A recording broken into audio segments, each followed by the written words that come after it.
All right, everyone. Well, I have Gene Epstein here today. I'm very excited for this one. I've listened to countless of hours of him debating in the Soho forum or on different podcasts, Tom Wood's podcast or various others. For people who don't know, Gene Epstein is the director and moderator of the Soho forum, a monthly debate series. And he wrote for 26 years as the economics and books editor at Barron's Magazine. I'm really happy to have you here. Liam, it's a privilege to be interviewed by a guy who's interviewed the likes of Scott Horton, Pete Quinones, I forget who else, but Scott Horton is probably closest to our resident libertarian genius. So, and I've noticed you've done like 3 interviews with him, and so I'm honored to be in that company. They're very easy interviews to do because you just ask him one question and he takes off. You get him wound up, exactly, and he takes off. He's incredible, and indeed, his books are unusual. And I keep telling people that much as you think Scott Horton in interviews, and indeed, I've used him in 2 debates, as you may know, at the Soho Forum. Much as you think that he shines there, I do recommend his books. I've listened to his books mainly on Audible, and it's amazing how thorough he is, how it covers every base. They're truly great experiences. And so I'm saying you haven't quite totally experienced Scott Horton unless you're familiar with his books. Enough Already. That's a nice Jewish title. Time to End the War on Terror. And what's the other one about Afghanistan? I forget the title, but it's also extraordinary. Yeah, and for anyone who wants to experience the Soho Forum, they can check out the most recent debate, I think, that you guys released, which was where was that? At Porkfest in Porcupine Fest in New Hampshire.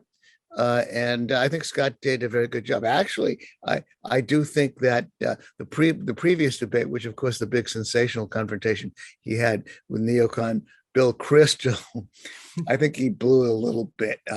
His fan base was telling him, insult Bill Kristol, call him the scum of the earth, and I think Scott shouldn't have done that. It didn't really serve his cause with other people. But apart from that, again, he's a brilliant guy. Both debates are great to listen to. And I think especially the most recent one, where he kept his cool and he was his incredibly lucid self on this subject. And I liked very much the way he framed the issue. The debate was about, of course, Russia in Ukraine and what to do about it. Yeah. Yeah. Well, I do want to talk about the Soho Forum a little later. But before we get into that, can you just give a little bit about your background? I know that you kind of grew up in the left. Your mom was a communist, and mommy was a commie. You have to rhyme it. Mommy was a commie. Mommy was a commie, and then at some point you became a libertarian. So do you just want to tell that story?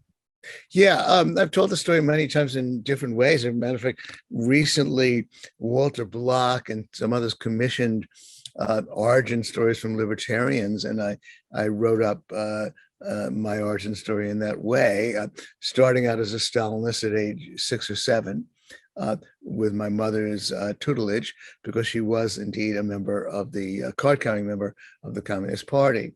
And touching the highlights, I drifted in my teenage years to being a democratic socialist.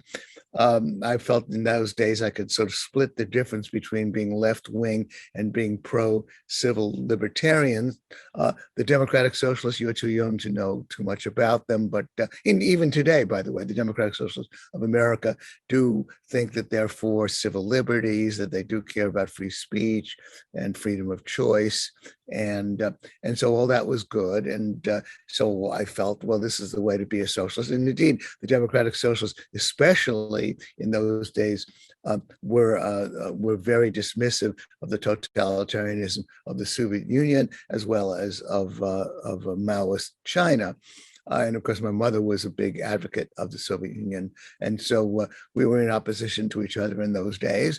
But I then went to graduate school in economics, New School, studied sort of left-wing oriented economics, began to teach it in college, and began to get increasingly disaffected from the whole subject and rather confused about all aspects of the issue.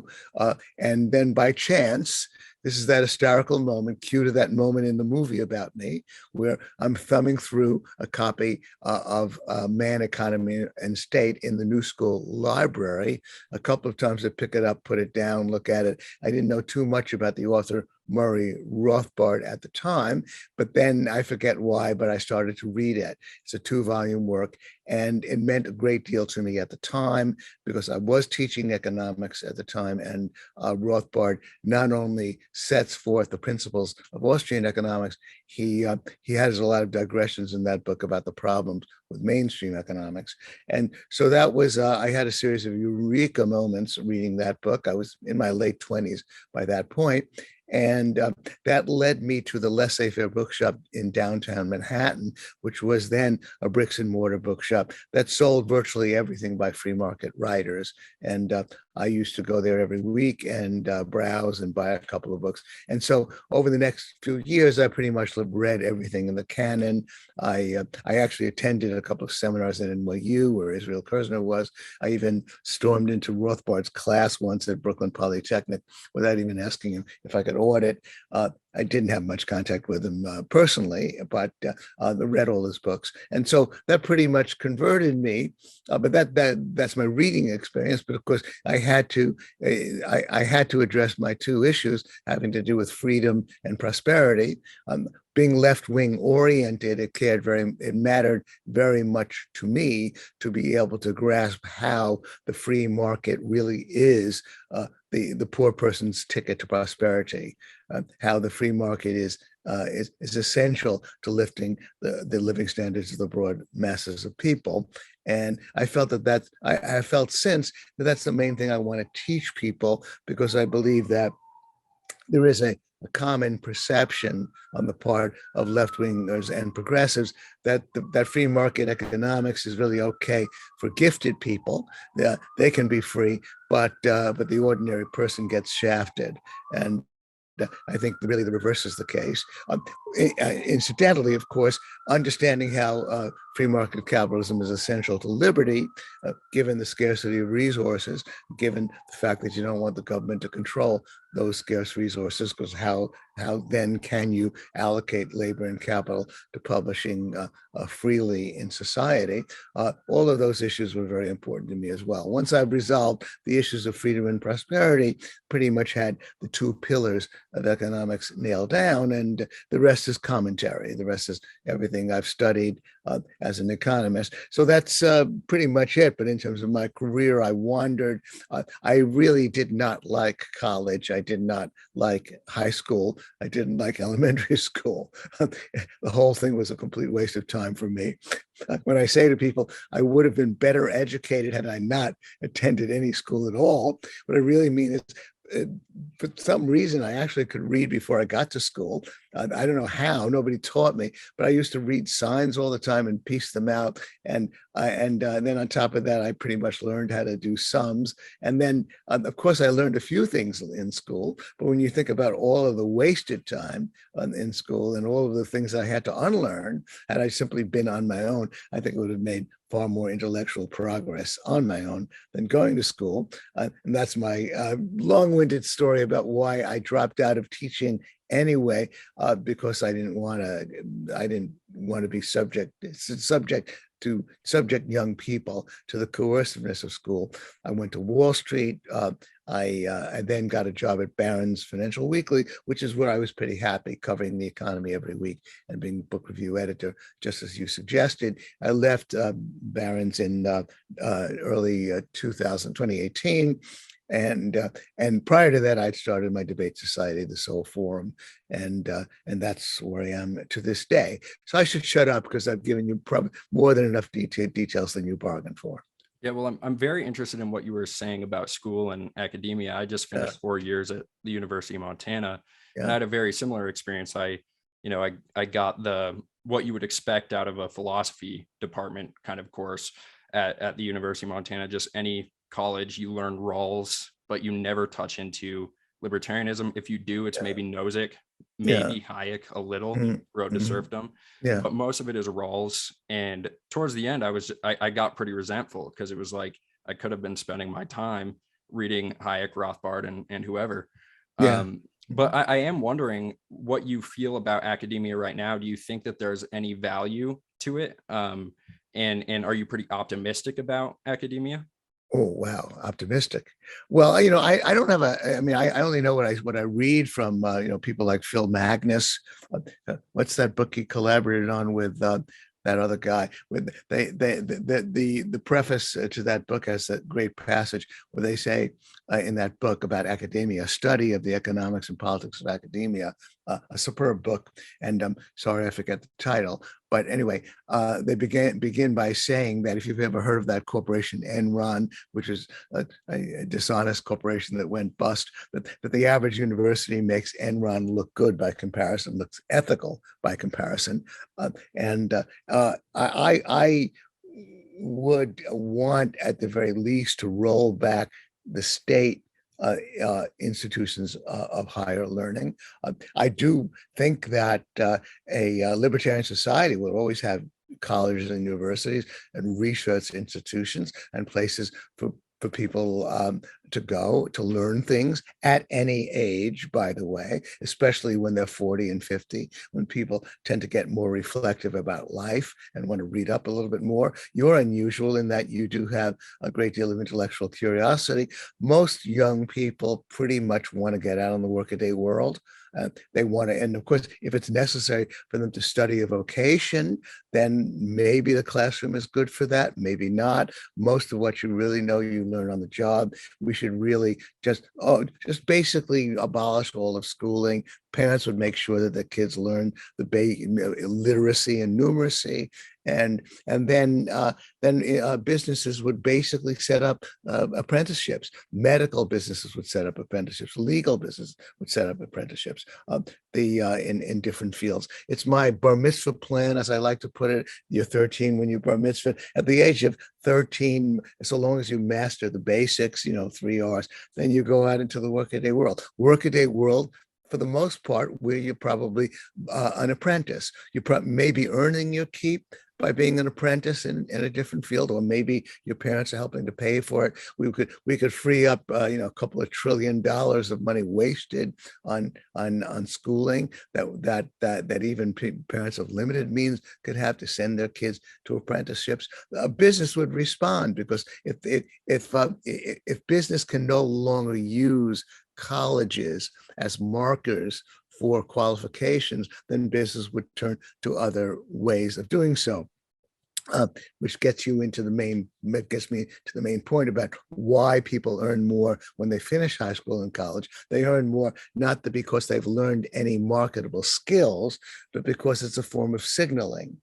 That if you're an employer and you've got 5 applicants who dropped out of college and 5 applicants who finished college, then the fact that these applicants were able to finish college just indicates that they're more conformist, they're more team players, they stick to things more. And so, of course, you're going to be biased in favor of employing those 5 who finished college. And then once we reach critical mass and we've got public universities being funded and 1/3 of kids graduates from college, then it's very hard for kids who've just graduated from high school to compete with all those kids who finish college. But if we roll back state intervention, then we just have some private colleges left, and it would be pretty much the way it was in the 1950s, when at least if you finished high school, even junior high school, you could qualify for a job. We didn't need a college education to do so. So at least that would be a step in the right direction. But my main point, by the way, is that in a way, you're not a good example of what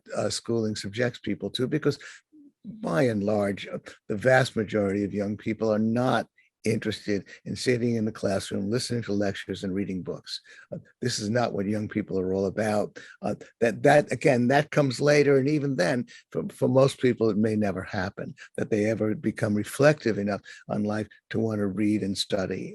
And certainly the vast majority of kids who are 18, 19, and 20 don't have that inclination. And so that's why it's completely wasted on them. But of course, you've asked me a different question, which is, to what extent is the universities dominated by pernicious ideology? And of course, I don't know whether that will ever go away. They certainly have gotten worse over time in that regard. And so that's why I steer clear clear of them. But of course, with that said, there are plenty of professors in different places, like at George Mason, like at other universities, like even at NYU as well. The free market people. There are some thoughtful people who are still in the university, and I'm grateful that they're there. There are some thoughtful fellow travelers at Harvard who do free market economics, and they're useful as well. So I make use of these people, but by and large, if it all shut down tomorrow, it would be fine. Although I don't anticipate that. Again, a healthy society will always have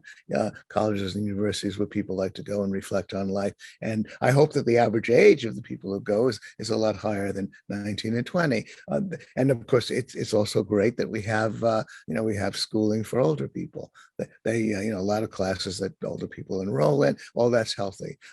I guess, to finish my long-winded rant, my personal experience as a professor in economics was that by the second year of teaching, I got so sick of having to inflict myself on students that I made an announcement that anybody who signs up for this class has an automatic pass.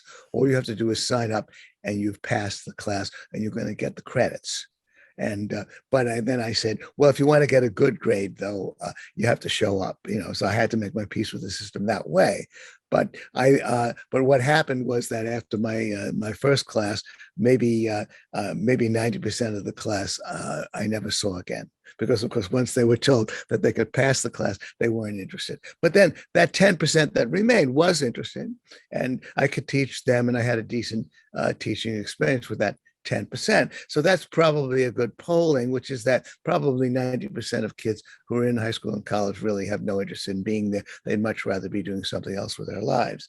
But as a practical matter, if I was going to continue to do this, then I don't think I would have lasted in academia. None of the students ratted on me. Had they ratted on me about what I was doing, I would have gotten fired. So sooner or later, they would have had my number if I'd continued doing this. So that's why, if I was going to stick to my principles about not inflicting myself on students, then my days in academia were numbered anyway. And that's why it's one of the big reasons why I left academia. I don't know if that answers your question. Yeah, it definitely does. And about like economic literacy there, and the amount of people who are actually interested in it. In education, or just anecdotally, while I was going to school, it really seemed like a lot of people didn't even understand the concepts that these Keynesians were trying to teach. Like they would only give them mathematical models, but there would be no philosophy behind it. So there was no understanding at all. Yeah, well, actually, I guess because then I could opine about the subject I know. You prompt me to do that, which is economics. Mainstream economics is polluted, is undermined by two very crucial problems. The mainstream economist wants to sit at the tables of power. That's a generalization, not true in all cases, but overwhelmingly, there's a great ambition to be an economist at the Federal Reserve, to run the Federal Reserve, to get appointed to the Council of Economic Advisors. It's a much more, you get much more of a charge out of life if you have power in the world than if you're sitting ranting on to a bunch of students who aren't too interested in what you have to say in the first place. And so it's an understandable desire. That's of course that's what John Maynard Keynes was all about. He was a power-hungry person, and that's in a way what defines Keynesianism. And so, if you want to sit at the tables of power, you formulate economic issues from that standpoint, from a sort of top-down, power-oriented standpoint. Now, as though that weren't enough of a problem, mainstream economists also like to pretend that economics is a branch of math, a branch of physics, just to make it esoteric, I guess. Why that sickness has taken over them, I can't completely grasp, but that is an additional problem. And so with those two problems, it's very difficult for mainstream economists to contribute very much other than mathematically oriented justifications for power, justifications for the Federal Reserve. Never can they ask a simple question, which is, does the Federal Reserve do more harm than good?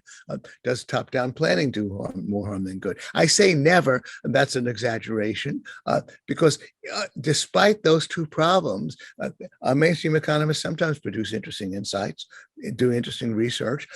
Once they actually drop those pretenses, once they sound, often when they sound like journalists, when they're simply trying to think through what happens in the economy, because many of them have some talent. And so I've learned things from mainstream economics despite all of those problems. But of course, I couldn't possibly subject a student, the average student, to that onslaught, because that average student is not going to be able to sort out the incredible chaff from the kernels of wheat. So that's why I wouldn't necessarily. I mean, as a matter of fact, I went to undergraduate school. I basically sleepwalked through undergraduate school at Brandeis. At that point, I was interested in becoming an actor, playwright, novelist. Anyway, I majored in history, and I barely showed up for class, and I got by. But I didn't take any economics classes, and probably that was a good thing. I didn't pollute my mind with it. In graduate school, I started to study, of course, mainstream economics, and that was not a bad time to do so. Although, as I say, to recapitulate my history, I was getting increasingly disaffected from it all, and I discovered Austrian economics because, in a way, to conclude my final insight, Austrian economics is sort of like a redundancy. We all think like Austrians when we think about economics. We think about human action, which is the title, of course, of Ludwig von Mises's great book. We think about motivation in markets, and we naturally do so when we think about economics. And another great story to my mind is Milton Friedman. Milton Friedman, who had a lot of good points as a free market economist, a number of bad points as well. But he published a methodology paper on the method of economics that was truly wacko, having to do with the idea that economics makes sense only when it predicts adequately. It doesn't really have to explain. All it has to do is predict. But oddly, Friedman never actually practiced that kind of economics anyway, by and large. There's a lot of very good writings by Friedman where he's basically sounding like an Austrian economist as well. And so it's a mixed bag, but again, going back to the point, I would not especially recommend that a young person take a program in economics. There are, however, some programs I gather, our mutual friend Sam Peterson is apparently enrolled in a program, and you and I, of course, are going to encounter each other down in Mises University, although it's not really a university, is it? It's just a couple of weeks of a program, and that's useful. So, pick up whatever knowledge you can, but I wouldn't especially advocate majoring in economics if you have to go to college. So now to transition a little to the Soho Forum, what prompted you to start that? What was the idea behind it, and how did you get to that position? Well, I've always, I guess I've always been a sort of feisty debater type, and I've liked debates. I do think that the clash of ideas in every field is useful, and I was disaffected from the way it was being done by some popular debate societies. The problem was one of the problems, I think, was that it was 2 against 2 debaters against 2 debaters. They rarely collaborated with each other. They probably hadn't spoken with each other at all before they went on, except very briefly. And so they were often not really coordinated in these debate societies. In addition, there was not enough time given 2 against 2 for debaters to have more than like 6 minutes of discussion. So it was rather scattered. And I felt that there was a better model. And so, and then also, of course, I felt that none of the debate societies I was familiar with were really libertarian oriented. They were maybe at best friendly to libertarianism, but not really oriented directly toward libertarianism. And so I thought I would create a libertarian debate society that would be strictly one debater against one debater, so that each debater knows that he or she is totally responsible for the argument. You can't rely on your colleague, because there is no colleague, it's just you.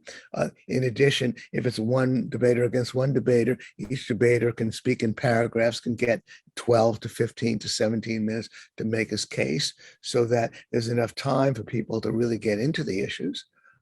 And I wasn't really sure that I could get funding for it. That's one of the things I've never been good at, but just purely by coincidence, I knew a philanthropist named Don Smith. And when I told him I wanted to start this debate society, he did cut me some money, and it took off. It was successful.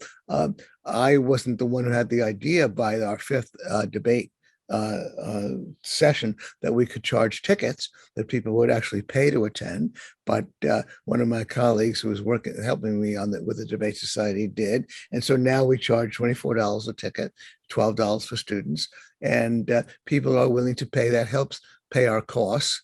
I'm still getting money from the Smith Society and from some others. I have an office paid for, which is where I'm sitting now. I still don't take a salary from the Soho Forum because, again, it's operating on a shoestring.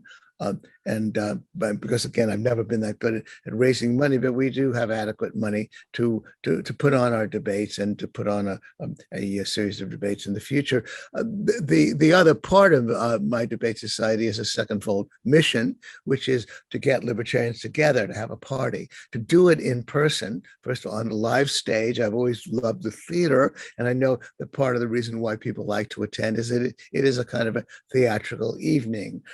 We do have Oxford-style voting, where the audience votes yes, no, or undecided on the resolution before the debate begins, and then after it ends. And then the person who's moved the needle, the vote in his or her favor, wins the Tootsie Roll. That adds a little bit of drama, a little bit of climax to the evening. We were picked up by the Reason Foundation, and as it happens, the guy I report to, who's head of all video at the Reason Foundation, is my son Jim Epstein.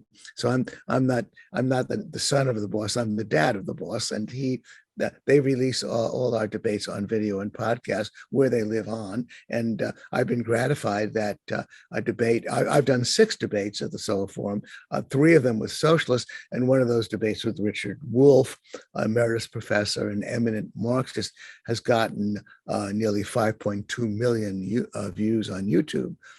And that's the record for Reason, and I'm gratified that it's gone out to a large crowd like that. So we begin with a crowd of, let's say, 200 paying customers, but a number of our debates have gotten more than 100,000 views, and that mine in particular has been off the charts. I don't even know quite why, with 5.2 million. So I'm gratified that I started it, and I'm gratified that it's met with success. Through the COVID period, or the period I should really say of lockdowns, I had to do debates on Zoom, and I began to develop Zoom fatigue.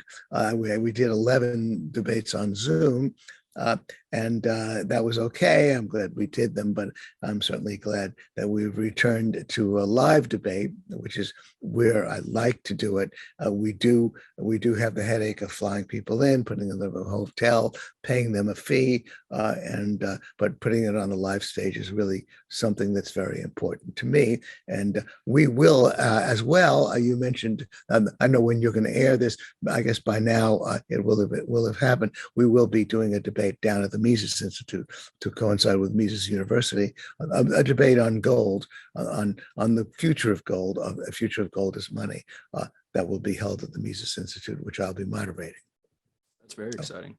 Yeah. So on the Soho debate that you participated in, I'm wondering, have you maintained a relationship with any of these guys after you've debated them? Like, are the socialists pretty mean to you afterwards, or are they? Well,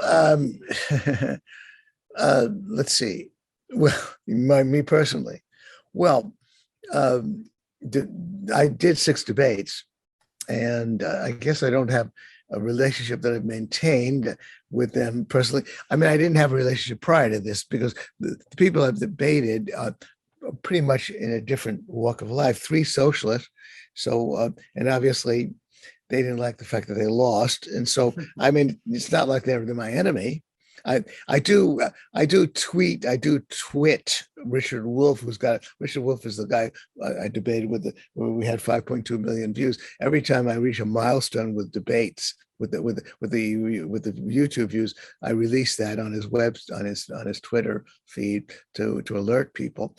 The other, of course, I guess, to put a finer point on the answer to your question, is that Richard Wolff, in particular, a week after our debate at the Soho Forum, he appeared in New York City, and as part of a general presentation, he spoke for 10 minutes about what transpired at the debate he had with a libertarian. And I have that link to that 10-minute rant he delivered, which I also release. And I actually semi-seriously offer a lifetime subscription to all our Soho Forum debates if you can possibly verify a single thing that Richard Wolff said happened between us. He goes on for 10 minutes completely fantasizing about what I said and what he said. Not a single thing holds up and is valid. And of course, the craziest part of it is that all you have to do is listen to the debate. The debate's on podcast and on YouTube, and then compare what actually transpired with what he recalls. So it was rather reckless of him to represent our debate in the way that he did. But clearly he must have had some sore feelings, or must have repressed what actually happened between us, given the fact that he was capable of making it all up just a week later. So I did get a little bit annoyed by Richard Wolff for having done that. It does expose him as a bit of a fraud. He can't even recall the simplest details about the nature of the debate that we had. And so I can tell you. So there's a little bit of animosity between me and him. On the other hand, he lives not far away from me. If I ran into him on the street, I'd greet him in a friendly fashion. These are civil debates. We don't exchange insults. Others I've debated. I debated Steve Moore. I've run into Steve Moore. Steve Moore is a sort of a quasi free market guy. He does some valuable things. I don't know if you've ever heard of him. But he's worked for, I think he's with the Heritage Group. Heritage Foundation, I believe, still, although I think he's gone on to some other job. He was working for the Trump administration. He was an advisor to Donald Trump, and we debated Donald Trump's trade policy. And now would still be on good terms with Steve Moore. I've run into him, said hello to him subsequent to our debate. I personally was a little miffed because I screwed that one up. I've won 5 out of my 6 debates. The only debate that I lost on Oxford style voting, to my astonishment, was the one with Steve Moore. And that was a debate on Trump's trade policy. Now, and what I did was document, I thought, that nothing that Trump was saying about China's trade policy behavior was the least bit valid. I cited the Wall Street Journal, I cited the Cato Institute, showing that the real violators of free trade agreement was not the Chinese, but the Americans. The American government was really violating, and it was just another case in which we go to war, so to speak, quote unquote, against another power, and then we make it all up. Now, Steve Moore was up there making it all up, claiming that China is the big offender. But in the middle of the debate, he started to sort of give ground and back off. And but that morning, he just met with Donald Trump. He announced he and the president had met in the Oval Office with the president. Maybe that helped him, because to my astonishment, I picked up a lot of votes, but he picked up more votes. And I was wondering, how did I blow this? I don't know how. But it was like I'm arguing with the president that it says maybe there were a lot of Trump supporters in the audience. Now, again, it's not that that big a deal. It was an exchange of views. The debate lives on video and audio, and the real judge are the people who listen to it. But again, I was rather surprised that the vote went against me when it looked like Steve was on the ropes. But I mentioned Steve more because he at least is one person. We still travel in the same circle, so I could still run into him. And he's definitely done some useful work, even though I guess I had to implicitly accuse him on stage of being a lying mouthpiece for the administration, which is what he was at that point. He was basically making it all up about China's offensive behavior before the World Trade Organization.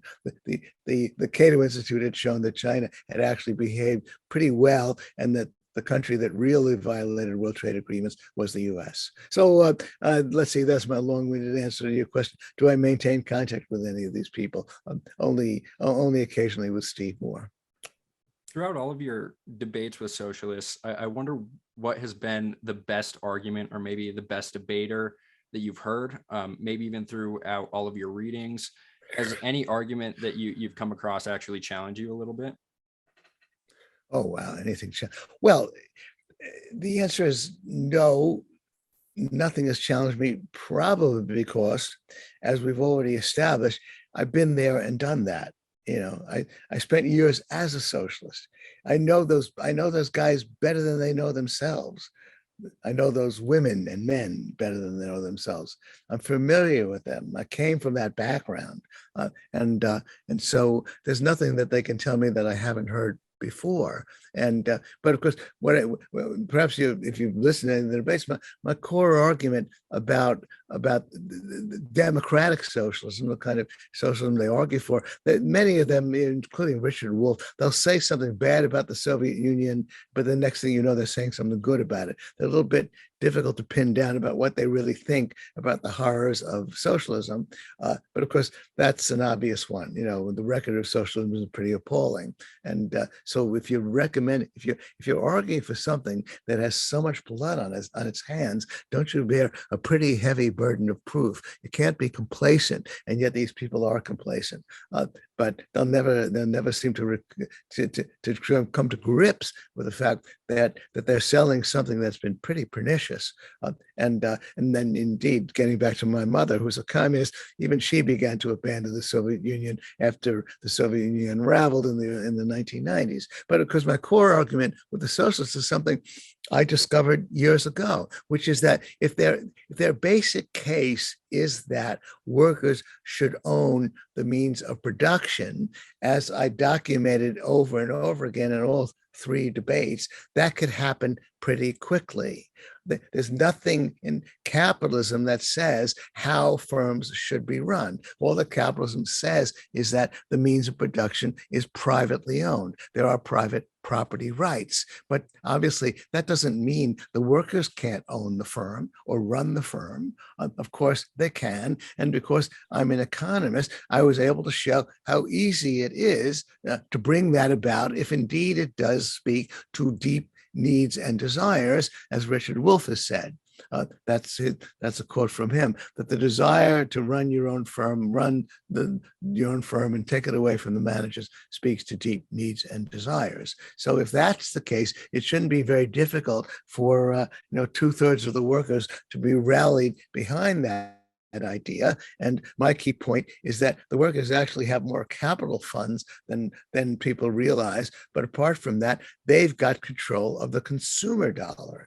And with the consumer dollar, they can simply patronize the firms that are worker owned. It can be done in all kinds of ways. And then, ironically, I actually was researching the worker ownership movement back in the 1980s because I took a special interest in it at the time, and they were constantly touting what a firm you may have heard of, Mondragon in Spain. Mondragon in Spain is purportedly a very successful worker-owned firm in Spain. It was started in a poor country, a country far poorer than the United States. Somehow the workers managed to get it off the ground in a far poorer country than the US. And we were supposed to hope that Mondragons would be formed in the US. Well, that was back in the 1980s, 40 years ago. We have yet to see a company in the US on the scale of Mondragon. And if Mondragon is, as Ben Burgess he's one of my guys I debated, likes to say, is if it's been such a fantastic success, then should it be that difficult to sell it to unions and to the working classes in this country to start Mondragons? Well, most people are simply not interested in running their own firm. Most people prefer to be wage and salary earners. But again, they don't have to bring about, they don't, let me start that sentence again. They can only resort and propose the iron fist of government to bring about their dream. Because once again, you have to call their bluff and bear in mind that workers don't really want what they're selling. And if workers don't want what they're selling, their only recourse is to try to get control of the government via the ballot box through an election. But if they get 51% of the vote, then they will use government to seize and impose worker ownership through the iron fist on all of enterprise. Now that will be a gross injustice, a grotesque seizure of property by the government. That's what they propose, because the workers are simply not accepting what they want. And then I make the point that if they are true Marxists, if they truly care about the left-wing tradition of a revolution from below, if they truly are people, are intellectuals of the people, then of course worker ownership should come about in the way that I propose, through bottom up rather than top down. And yet top down solutions are their only solution. So I guess I'm speaking rather heatedly because, of course, these people do get me a bit impatient. They can't let go of their crazy ideas because secretly, I guess they know that workers are not going for it, are not buying it, are not really supporting what they want. Now, the other part of it, ironically, I think it's a bit ironically, is that I would personally like to see more worker ownership. I think that the more people become interested in running enterprise and in understanding the headaches and problems of running enterprise, I think the healthier our society would become. And so I tell them, look, I kept telling Richard Wolff in our debate, I welcome what you propose. Just do it the right way. Don't resort to the iron fist of government the way so many socialists have in the past. And I think that part of the problem with somebody like Richard Wolff in particular is that he does have an authoritarian streak, and that it doesn't really appeal to him to talk to workers. I think that's part of it. But I'm just grateful for the fact that I wasn't really interested in convincing them, my socialist debaters, about that point of view. I was just interested in parading their ideas before the public, with 5.2 million YouTube views of my debate with Richard Wolff, and the other two I got over 100,000, which is still pretty significant. So a lot of people have heard these ideas and seen them aired and seen them exposed for the fraudulence that they are. So to answer your question, again, I've been there, done that, and there's very little that the socialists can tell me, practically nothing the socialists can tell me that's worth listening to. Yeah, it seems like the core of the argument is really just separating voluntary socialism from political socialism or forceful socialism. And what you're suggesting is that maybe we can have socialist values just peacefully. Yeah, right. No, exactly. Voluntary socialism is synonymous with free market capitalism. It's synonymous in the sense voluntary socialism is perfectly achievable within free market capitalism. There are some worker-owned firms. There are a lot of people who like to run their own firms. And so that's all perfectly possible. So long live voluntary socialism. And that, of course, is the whole point. And indeed, you summarize it pretty well. And again, as I say, it's a matter of inclination. But I would prefer to see more worker ownership. Some might not. Although I will say that I worked for News Corp, Dow Jones, and I probably would not want to be a part of a worker-owned firm any more than I like to be a part of a residential co-op. I think it's better run by landlords and by responsible people. So I probably wouldn't want that. In the case of the other guy, Ben Burgess, who actually probably put up the best argument more than Richard Wolff did. Ben Burgess is in a way the worst, only because he actually has explicitly said, as I pointed out when I debated him, that he, in his social society, would make it unlawful to work for a firm that was conventionally run. You would be legally obligated to work for a worker-owned firm. You would have no choice.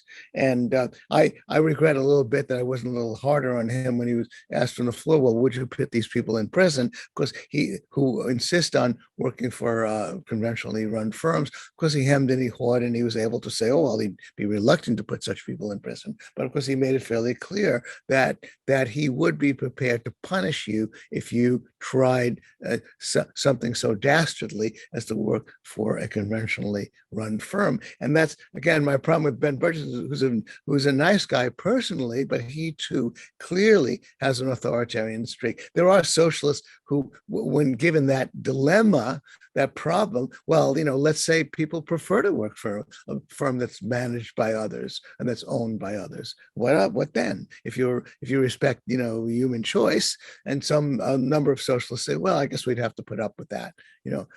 But Ben Burgess is, I asked Ben, I guess somewhat provocatively, well, at the debate, why would you make it unlawful? What are you afraid of? What are you afraid of? And because, well, I mean, he must be afraid of the fact that a lot of people, even once he creates a social society, are going to drift away from what he thinks is such a good idea for them. But he wasn't able to back down from that. And again, it unfortunately does reveal in him a strong authoritarian streak that I find rather dismaying. Yeah. Yeah, I think one of the most pernicious kind of ideas that comes out of leftism that I discovered at the university was the idea of kind of false consciousness, that the reason they want to escape voluntary associations is because or the reason they make that argument is because they think if people are voluntarily associating, they all already know that people will tend towards capitalism. So they have to make up this idea of false consciousness to escape that. Well, that's interesting. That not in the three debates I had, the other one was with a guy named Bascos and Cara, who published a book that brought up basic books about social.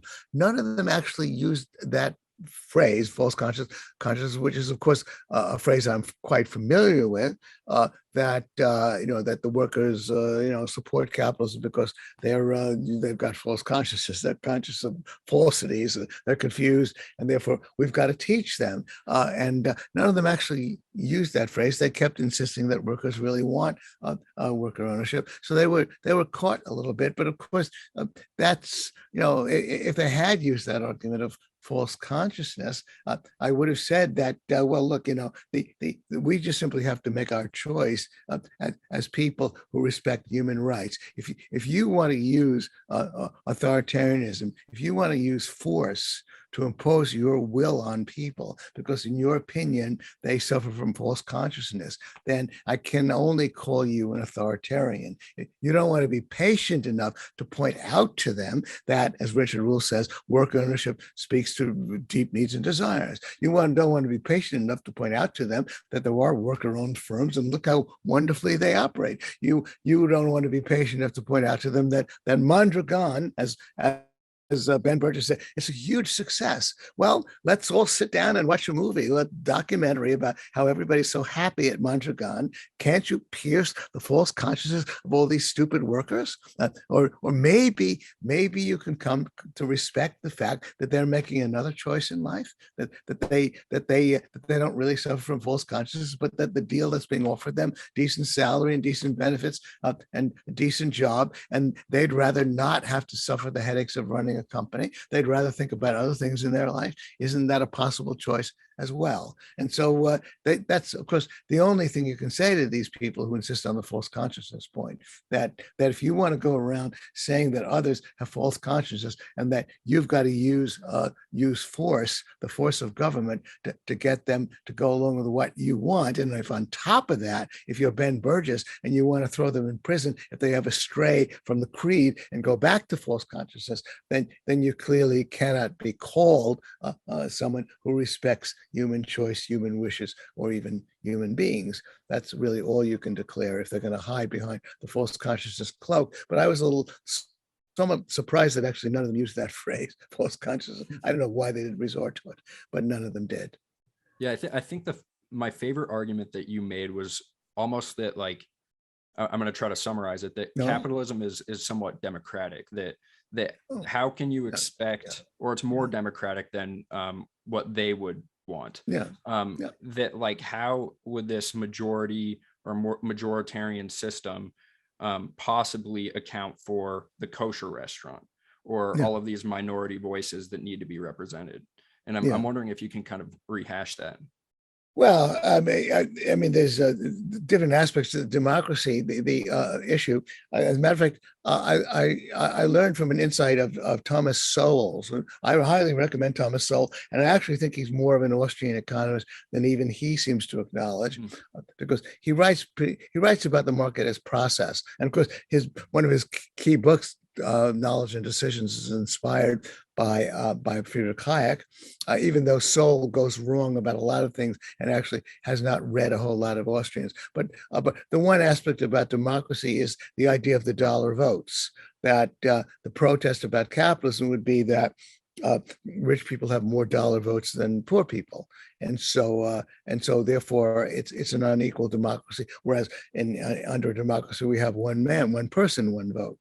So isn't that more equal, and so on? But really, that, as Sowell points out, that's a very exaggerated point, because the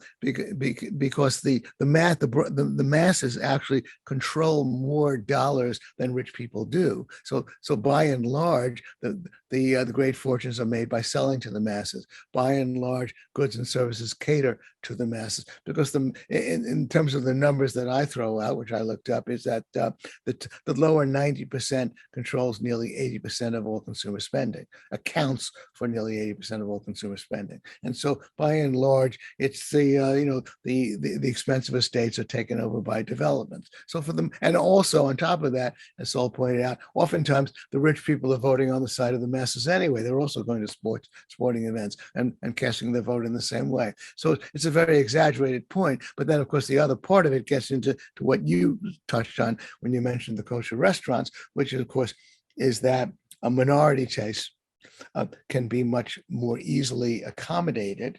That when you have top-down control, because then the rights of the minority to go its own way, to produce in the way that it wants, is much more easily exercised under capitalism. So I think it works well in both ways in realizing the wishes of the broad masses of people. When I mentioned, matter of fact, you remind me that when I debated Ben Burgess, he responded to my argument about minority taste. How would dissident publications get money? You're giving the government the power to allocate over dissident publications, or ideas that Steve Jobs would float. The guy would have been thrown out of the socialist planning agencies. Nothing that he ever thought up was just came out of his own head. He refused to even have focus groups on what he proposed. He just thought these were ideas that he could finance, and he brought them out. And of course, now we all use smartphones. And so it would be impossible to conceive that you could centralize decision-making in this way. Ben Burgess made this argument about how, well, look at the way people start companies and they're given licenses and they're allowed to continue. So he made this sort of lame argument that since minority taste already does okay now, and they're not driven under by government once they create themselves, then things would be fine. And I remember being frustrated in retrospect that I didn't respond to a finer point on that, which is that he's just saying that if you create a company, if you are Steve Jobs, the government isn't going to drive you under. Or if you need a license for this or a license for that, you can generally get it.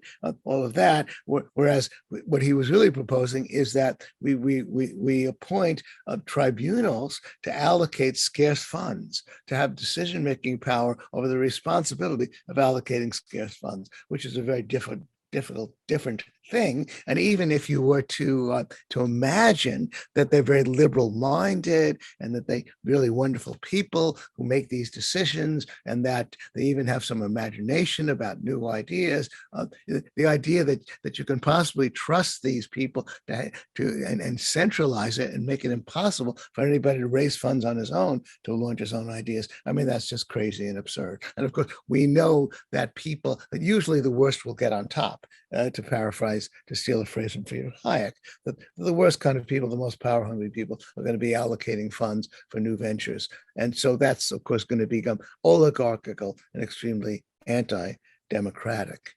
So hopefully that addresses your question, unless you have some other point to make. Yeah, well, it is interesting because, I mean, to the degree that we actually have what they're proposing in this country, like we can actually point to cases where effectively these boards are handing out licenses, or that there is like this merger between government and capitalism. And whether it's the Federal Reserve Board propping up these banks, or whether it's boards in cities that determine whether or not there's a certificate of need for hospitals. These are all the areas that socialists themselves point to as being very corrupted. And those are the reasons that I think that's what a libertarian would say, is that it's actually this problem where, to the degree that we have socialism, that is actually why we have these problems in those areas. Yeah. Well, crony capitalism. Yeah. I mean, I'm not clear what you just said, that namely that the socialists recognize it as a problem. Is that what you're saying, or they don't? No, that these areas are areas that they point to as being corrupted, but they'll say that it is capitalistic. So they point to the banks, they point to the hospitals, but we can actually look at the mechanism, the specific mechanism by which this becomes a problem. Yeah. Well, yeah, indeed, it's government interference and government favoritism of established business, regulatory capture, as George Stigler, who was also a sort of a fellow traveler free market Chicago school economist, put it, that regulatory agencies are captured by the very industries that they are set up to regulate, that the Food and Drug Administration is to a great degree captured by the powerful drug companies. They like the fact that it takes a long time to develop a drug, because regulatory agencies are very good at making it difficult for competitors to enter the field. And that's what established companies like. Your certificate of need point, of course, is a clear one. The absurd idea that the established hospitals are asked whether they think a competing hospital should establish itself. That I forget why it's called certificate of need. I guess you have to submit, and is there a need for this hospital? Well, ask the competing hospitals. Is there a need for this restaurant? Well, if you ask the competing restaurants already established, the restaurants that are already established will say, no, there's no need for this restaurant. We don't want the competition. So, of course, it's all absurd. That to the extent that we have government involved, it is difficult for people to start new firms, and clearly the socialists want to enhance that power by giving government tribunals, government agencies, the power over allocating scarce funds for alternative uses. And so that really does make no sense. Yeah. So I have a few more questions here. On the point of crony capitalism, you have talked about capitalism before, and the failure of capitalism. Contraction. My uncle Abe, who was a socialist, actually that was on my father's side, he called capitalism crapitalism. And of course he meant that capitalism was a load of crap, because he was a socialist and actually a supporter of the Soviet Union.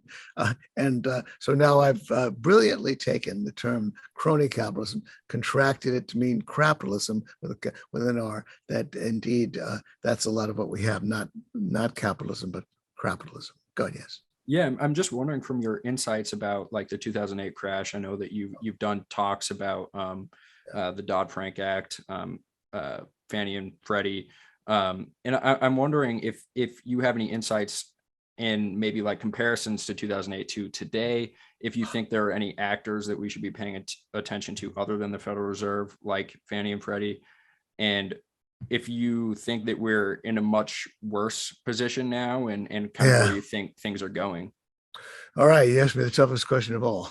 In the case of the 2008 08, 09 crash, it was really, like a no-brainer. It was to understand what went on, what was going on. I mean, government was taking its pictures of itself with its hands in the till. It was just overwhelmingly clear that on every level that the government was creating a housing bubble, was creating unsustainable malinvestment by encouraging people, by forcing Fannie Mae and Freddie Mac being government-sponsored enterprises, to issue mortgages to people of limited means that were ultimately unsustainable, that created a housing bubble that crashed, and that was what sparked the 2008 09 crash, and the recession that followed it. Although I say sparked because I will leave it to its being debatable as to whether the recession that followed had to be as severe as it turned out to be. In other words, what I'm saying is that we know that the data, the facts, starting in the 1990s with Bill Clinton, continuing with George W. Bush, continuing with Barney Frank, with Fannie Mae, Freddie Mac, the Federal Reserve, we know that these were the government institutions that created an enormously unstable bubble in housing, and that the housing bubble that burst was clearly enough to cause a severe slowdown in the economy. Whether it was enough to actually cause the really serious crash that followed is a different question, and I believe that reasonable people can disagree about different aspects of that issue. Was it that once the crash happened, that the Federal Reserve acted very imprudently and only made it much worse as a result? Did it have to be as bad as it turned out to be? So that's really, in summary, what happened in 08, 09, and 10. And it's, of course, amazing to me that the mainstream still denies the obvious fact that the government policy was essential to bringing that one about. That was a clear case of sort of Austrian malinvestment in the housing field, and it could be overwhelmingly documented as having taken place. And so that's the easy part of the question. The tough part of the question, the impossible part of the question, is the one you're asking me now. We have a number of sort of bubble situations in different markets. I don't really know if we have such a severe bubble in housing. We do have one. We do have malinvestment in other areas. That's a little bit difficult to discern. We've got the one thing I'm fairly clear about is that the Federal Reserve has created a price inflation that will likely become double digits. In a way, it already has become a double-digit price inflation, and that it happened because of the classic way in which the government needed to finance its debt. There was an enormous several $1 trillion surge in debt created by the federal government. That debt was monetized. It was bought by the Federal Reserve. It wasn't bought by the marketplace. If the government issues debt and it's bought by people who want to buy bonds, that doesn't necessarily induce an inflation. You need a monetary expansion to induce inflation. And that monetary expansion came because the Federal Reserve bought up $1 trillion worth of debt with created money, and that created money led to an explosion in a conventional measure of money supply known as M2. M2 is cash and checks and savings accounts, money market, and that explosion in M2 set off the price inflation that we're suffering from now, and the Federal Reserve is now ineptly trying to cope with it, and of course it's likely to bring about a recession. And I think that it's a real mystery as to whether it's going to be a severe recession or whether it's going to be a mild recession. I have to ask my Austrian colleagues, can you tell me, I asked them, why, if we review the history of recessions since the 1970s, we've had a pretty severe recession in mid 70s. We had a very severe one in the early 80s, and then we had two mild recessions in the early 90s and in 2001. why were those recessions mild? It's difficult to know. I think that even in here we have the benefit of hindsight, and yet it's very difficult. We don't have the data to be able to tell us whether to sort out the healthy aspects of an expansion from the unhealthy aspects, healthy versus unhealthy. Because I insist on saying that we still have a powerful aspects of free market capitalism in this economy, and yet we still have enormous distortions and malinvestment occurring, and we never quite know. We can't just cite data about all the monetary expansion and say, well, that's malinvestment. We never quite know. We did have a pretty good fix on what the housing bubble was all about, but even then, as I say, the idea that the bursting of the housing bubble touched such a downturn in the U.S. economy is still a bit of a mystery as to why it happened. So I don't know if I've answered your question. Where are we headed? Well, we're definitely headed for some kind of recession. Probably not this year, probably next year. A recession that can be easily enough explained actually by mainstream arguments, which is that the Federal Reserve is raising interest rates. The interest rate is touching off, making it more and more difficult for the market economy to function. It's raising the short-term interest rate in particular, is what it's raising, the Fed funds rate, and that short-term interest rate is probably going to make it so that the economy is going to slow. Whether it's going to be a severe recession or a mild recession, I have difficulty being able to answer that question. If many of my free market colleagues were sitting in this room answering the same question, they'd probably say, I got to be crazy. Look at all the monetary expansion. Look at all the insanity the government has inflicted on the economy. It's going to end disastrously. Well, they could be right. But I'd have to ask them, well, explain to me why it was so mild in 1991 and in 2001. I think it's difficult to do so. With that said, we do have a fiscal crisis of the state that is definitely happening in 10, 12, 13 years. We have unsustainable debt that keeps piling up by the federal government. And I think that's going to cause problems 10 to 15 years from now. So I think I mostly ducked your question, although I answered part of it, hopefully. But well, maybe you have an opinion to express of your own, or maybe a challenge to what I just said. Yeah, I'm just wondering if you think foreign policy at all will threaten the value of the dollar. Yeah, foreign policy threatening the value of the dollar, and I wonder if that variable influences your opinion at all, or if you think that it's not as, if you still think it's not as big of a concern. Well, perhaps I have to remind you, the dollar is now unusually strong in relation to foreign currencies. You probably know that. You know, the euro currency is in the urinal. The British pound is taking a pounding. The dollar is actually doing well against the Japanese yen as well. Against major currencies, the dollar is pretty strong right now. And it gets back to the old question about, well, the U.S. economy is screwing up, but compared to what?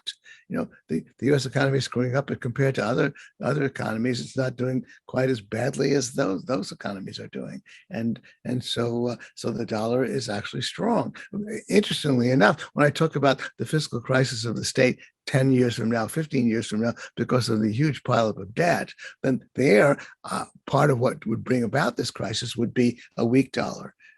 But that may or may not happen. That, by the way, is an opportunity 10 years from now, 15 years from now, for gold or Bitcoin, where instead of having to compare the dollar with the euro, or the dollar with the British pound, or the Japanese yen, or with the Chinese renminbi, maybe we'll compare it with gold or with Bitcoin. But I've been disconcerted by the fact that Bitcoin has been weak. Bitcoin seems to be, and crypto generally, as you know, has been behaving more or less like the stock market.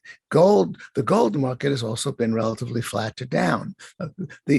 One would have thought that cryptocurrencies, and Bitcoin in particular, and gold as well, would be doing well, would be doing better as a hedge against hard times when you have price inflation and fears about a downturn. And yet they're not doing well at all. And so that too is a little bit confusing and disconcerting.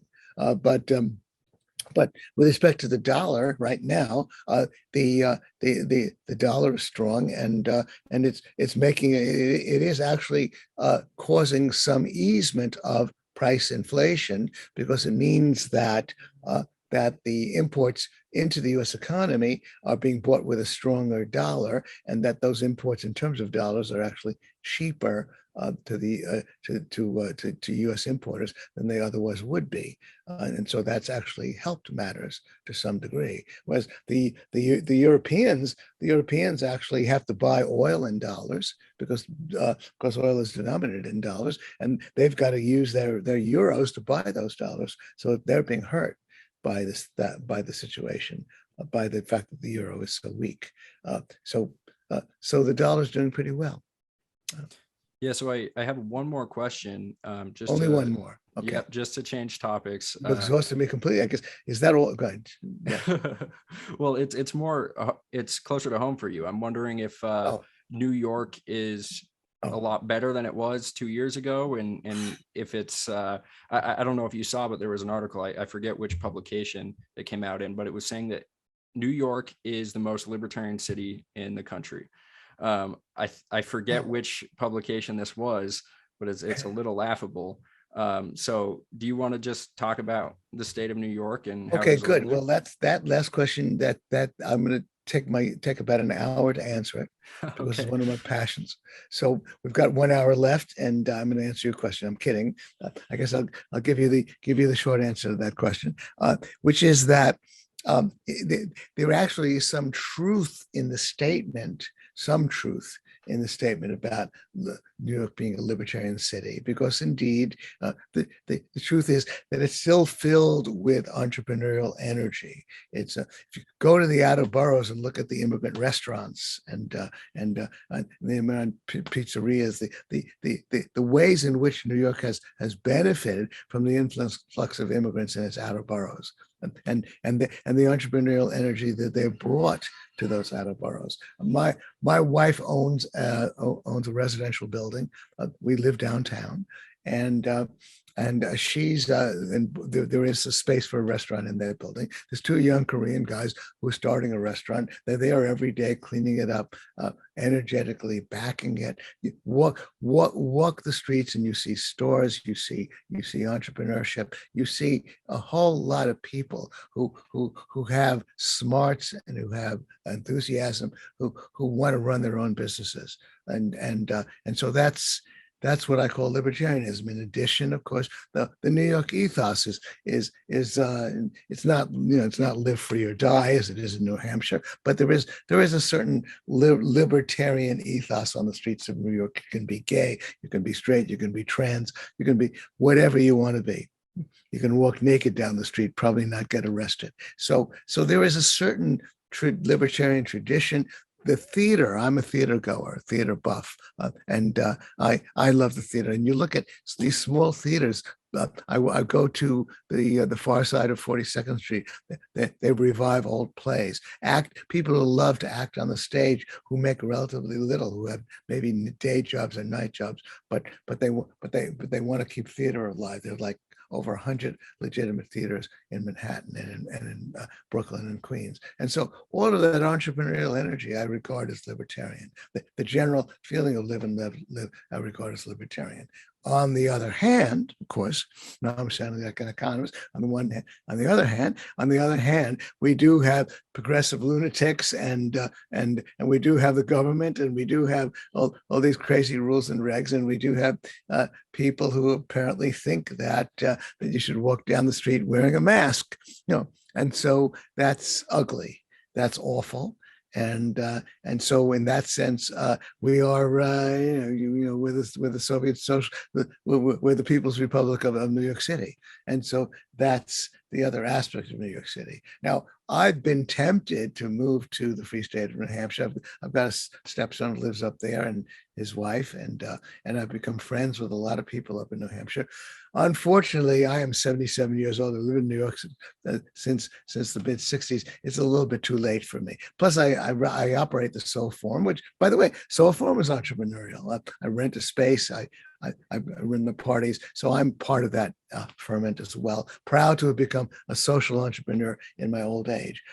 And so I do find it tempting to move, but unfortunately, it's a little late for me. I might have considered moving to New Hampshire if let's say, I were 20 years younger. Now, I do like, of course, I'm a city person. I do like the vibrancy of the streets, the heterogeneity of all the people in the street. Look, the fact that, I mean, what is the other tradition of the city? You know, the outcasts from the countryside come here. You know, the gays, the transgender people, the people who don't fit in in the provinces that they come from, come to New York. And they can find people of like mind. Getting back to your point about the kosher restaurants and the minority taste, you know, in a large city, as the quasi-libertarian thinker Jane Jacobs taught us, you can open up a specialty store. You know, if you have a decent enough location, then there's enough foot traffic for you to make a living running that store. Much more difficult to do it if you're in a provincial area. High density living leads to a great deal of heterogeneity. But of course, on the other hand, the high taxes and all the other punitive imposition by government makes it hard for you to survive. So it's a very mixed bag. But there is something to the idea that, look, it's a little bit ridiculous to say it's the most libertarian city, but there is something to the idea that there is the spirit of the free market and libertarianism alive and well in cities like New York.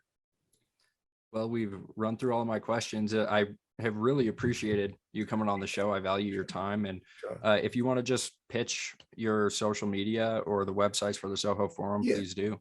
Yeah, well, follow me on Twitter. I never thought I would actually be doing a lot of Twitter. I certainly wouldn't have been doing it when it was 140 characters, but at 280 characters, I can do maybe a thread and a Twitter comment. My Twitter feed is at Gene Soho Forum. My Twitter handle, I guess you call it, at Gene Soho Forum. And we are going down to the Mises Institute. Again, this could be aired after we're there, but on August 15th, will this be aired before August 15th? I'm actually going to try to upload it today if I can. Oh, great. Okay. Oh, all right. Well, we are going to be at downtown at the Sheen Center on 18 Bleecker Street with our debates. In August 15th, we're having a debate on climate change. Mid-September, we're having a debate on nuclear weapons. And those are the two that are coming up. If you go into thesoforum.org, it's got to be the Soho Forum.